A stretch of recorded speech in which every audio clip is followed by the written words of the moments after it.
What is mental disorder? A mental disorder is a broad term use of group physical and psychological symptoms that cause abnormal to and their behavior. What is neurosis?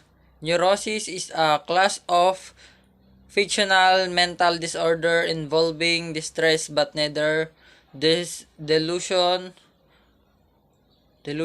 nor hallucination were by behavior. Anxiety reaction. Anxiety reaction is diffuse fearfulness, tension, and restlessness with sometimes snowball into episode of panic. Dissociative reaction.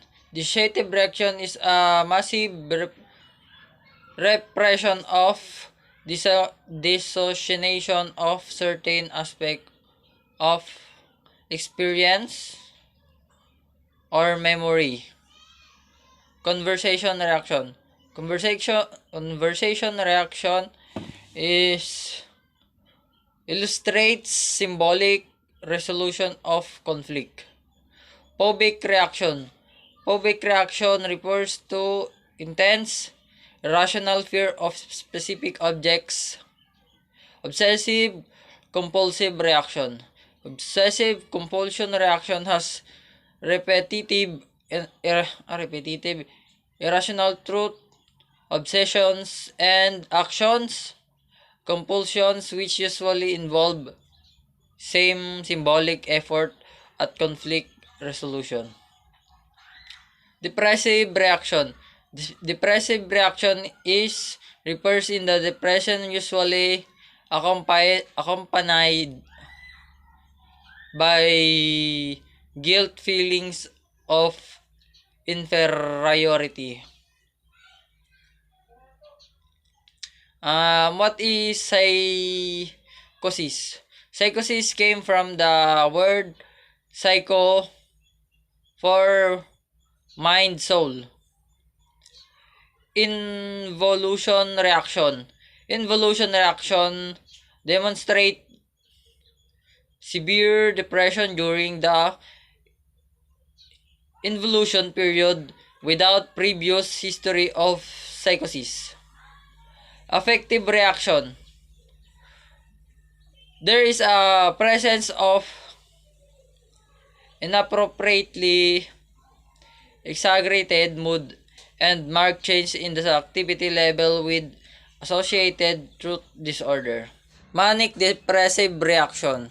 Manic depressive reaction shows cyclical disturbance involving various combinations of the alternation between excitement. Schizophrenic reaction. Schizophrenic reaction are bizarre behavior, disturbance of truth and reality, testing, emotional withdrawal, and varying levels of psychotic thinking. Anxiety is a anxiety disorder. Anxiety is a psychological disorder that involves level of negative emotions. What is the difference between anxiety and fear? Anxiety is defined as an unpleasant emotions which the cause in either not readily identified or proceed uncontrollable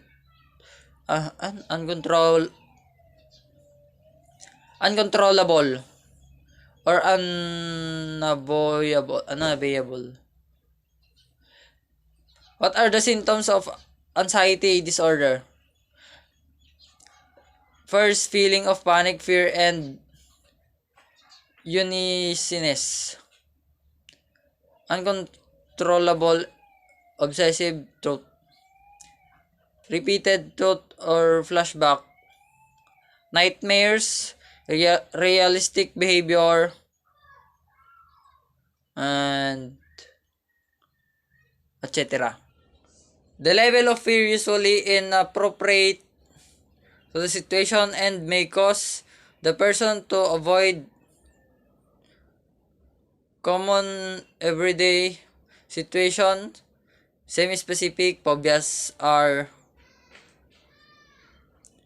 arachnophobia, the fear of spider; apidiophobia, the fear of snake; acrophobia, the fear of height; agoraphobia,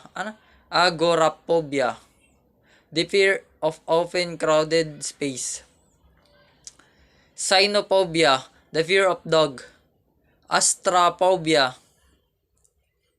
the fear of the fear of thunder lightnings.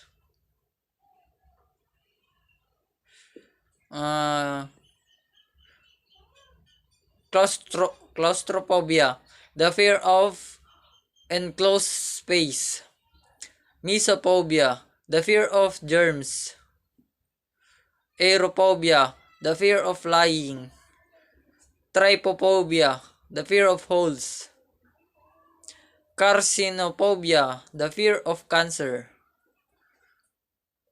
thanatophobia, the fear of death; glossophobia, the fear of public speaking; monophobia, the fear of being alone; and antichiphobia, the fear of social anxiety disorder. This is also a social phobia. It involves overwhelming worry and self-consciousness about everyday social situation. Three types of anxiety according to Freud. Reality anxiety. Reality anxiety refers to the fear of real danger in the external world. Neurophobia. Anxiety. Neurophobia. Neurotic anxiety. Neurotic anxiety refers to the fear that instinct will get out of control and cause the person to do something for which he or she will punish. Moral anxiety. Moral anxiety is the fear of the conscience. People with well-developed superegos tend to feel guilty when they do something that is contrary to the moral code by which have been raised. Anxiety disorder and criminality. Among offenders with antisocial personality disorder, the presence of anxiety disorder may increase behavior problems and limit participation in offender rehabilitation programs and work training.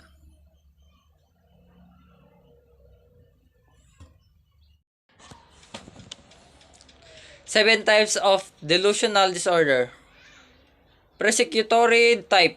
Delusion of persecution. In this subtype, the central theme of the delusion is that individual is being conspired against, spied, unfollowed, poisoned, cheat, harassed, or obstructed. Jealous type. In this subtype, the central theme of the delusion is that the individual's spouse or lover is being unfaithful.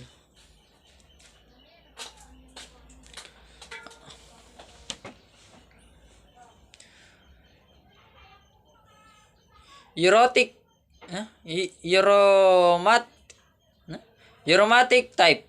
The central theme of this subtype of development disorder that another person is in love with the other individual. Grandiose type. Delusion and grandeur. In this type, the central theme of the delusion is that the individual believes he or she has a extraordinary talent or has made that important discovery. Somatic type. The core theme The core theme of somatic type is centered on bodily function or sensations. In some cases, the individual may believe that they emit or foul odor from their skin, mouth, and rectum.